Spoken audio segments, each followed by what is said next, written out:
Good morning everyone. I am Deepika Samal, lecturer in Civil Engineering at Untitled Polytechnic. Today we are going to discuss about the subject Structural Design 1, which is basically oriented in RCC design. It is the subject of 4th semester in Civil Engineering.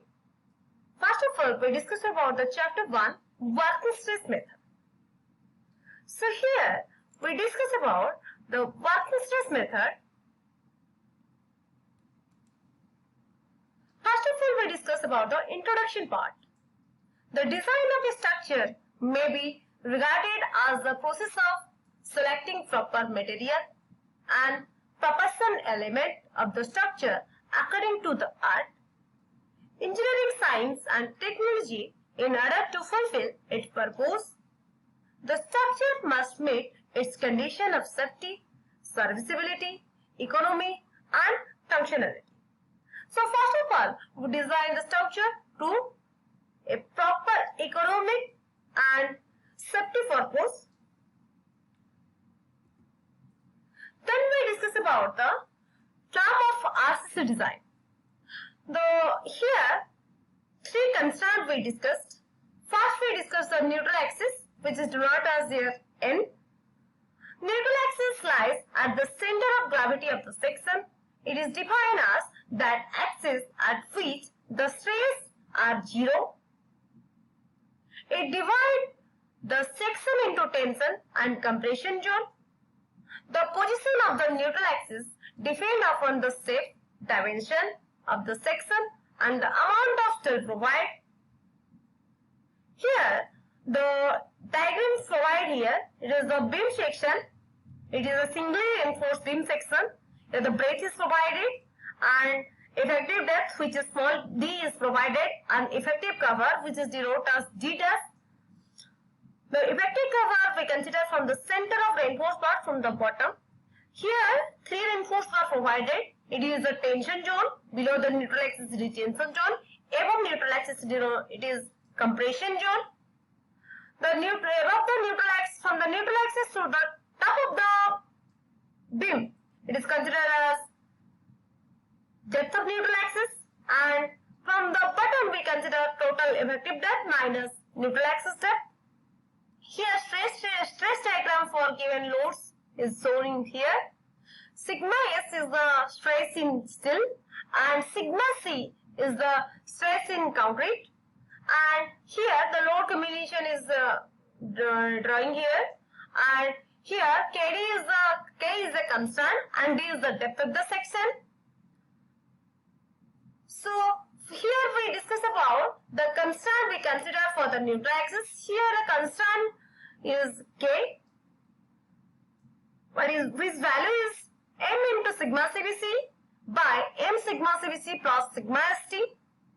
Then we discuss about the next constant, which is lever arm constant.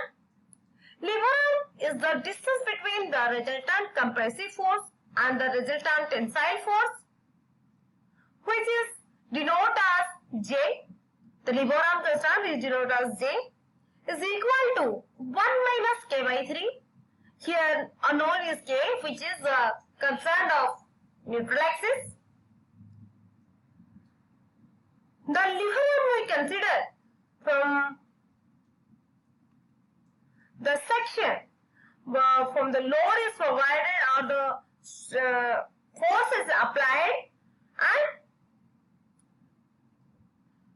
then we discussed moment of resistance, denoted as M, capital M, R, and moment of resistance is the resistance offered by the beam against external load, as there is no resultant force acting on the beam and the section in equilibrium.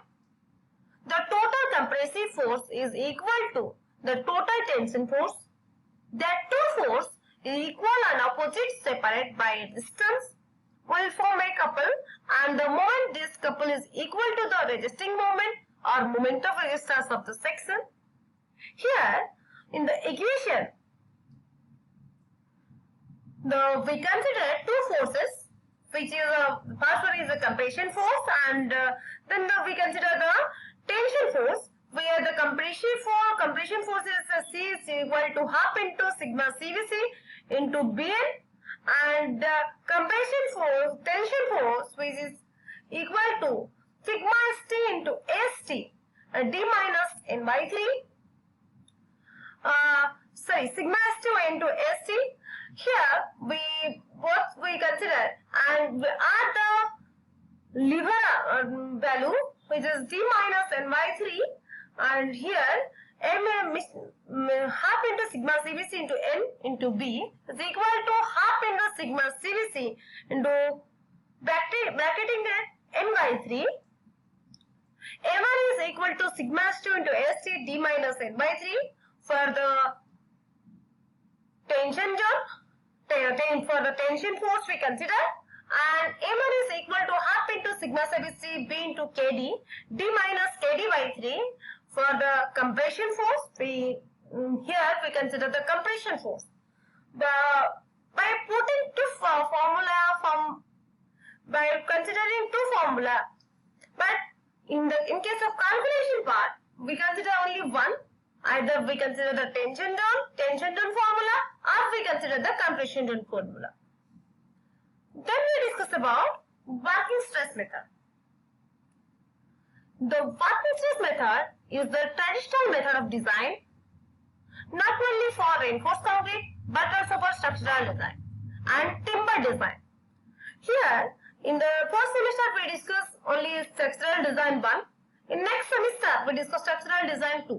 In structural design 2, we consider the steel structure, timber structure. So, working stress method we consider for the RCC, reinforced concrete structure, steel structure and timber structure also. So, the conceptual basis of the working stress method assume that the structural material behave in linear elastic manner, and that appropriate safety can be ensured by suitably limiting the stress in the material due to the freezing working load or service load, we can say, on the structure which is applied, and the WHM or working stress also assume that both the steel reinforcement and concrete act together and are perfectly elastic at all stages, and hence the modular ratio can be used to determine the stresses in steel and concrete. The stresses under the working load are obtained by applying the method of strength of material. Like the simple bending theory, the limitation due to non-linearity and buckling are neglected. The stresses caused by the characteristics or service load are checked against permissible allowable stress, which is a fraction of the ultimate or L stress. The permissible stress may be defined in terms of a factor of safety, which take care of the overload or other unknown factor, which is considered in the working stress method or WHM method. So, here to design the working stress method, first of all, we consider the strength of material and proper knowledge about the strength of material chapter, or we can say MOS. Okay, so today time is over. The next part in the next class we discuss the remaining part. Thank you all.